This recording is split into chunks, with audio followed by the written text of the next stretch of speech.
So the question is how to keep the Sabbath. The example we see that God set when he created the world was that he rested on the Sabbath. That doesn't mean that we do nothing, but it means that we lay aside our own interests. So the commandment goes even further and says don't do any secular themed work on the Sabbath. But what does that mean? Well, if we look in Isaiah 58:13 and 14, God says don't do anything of your pleasure. We're not going to go to work and earn a paycheck.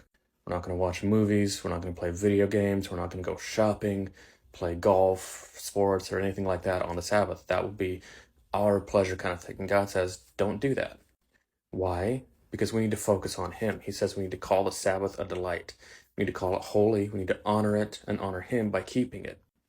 We're going to do God's things. And what does God command?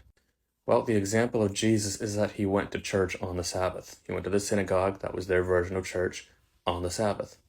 All of the apostles throughout the book of Acts practiced church on the Sabbath, preaching, ministry, things like that.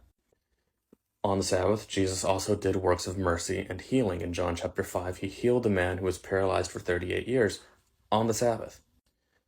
And many Christians use this story to accuse Jesus of breaking the Sabbath, but he wasn't breaking the Sabbath. He was showing us how to keep it. Now, you and I don't have the power to work miracles of healing, so what do? Look for opportunities to do ministry on the Sabbath. You could prepare ahead of time, maybe buy a box of groceries, and then on the Sabbath drive around and see a house you might think could use those and drop them off. You could go door to door doing Bible studies or just handing out tracts. I would even say you could go to the homeless shelter and help hand out food because that's ministry. Here's another story where Jesus healed a man on the Sabbath. I really like how the Deuteronomy version of the fourth commandment puts it. God says, keep the Sabbath because he rescued Israel out of slavery. And for us, that means he rescued us out of sin because sin is a symbol, or slavery is a symbol for sin. So our whole point is to do a couple of things. One, we focus on Jesus during the Sabbath, seek him in Bible study, go to church, do ministry, and then we tell others about him. Jesus also spent time out in nature. So what helps you focus on Jesus more that is not doing your own pleasure? I would recommend, if you live in an area that has them, go out and go on a nature hike on the Sabbath.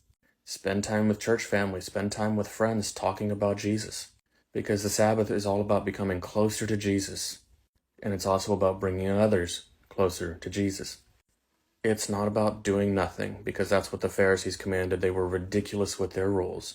What Jesus wants us to do is become closer to him and help others become closer to him.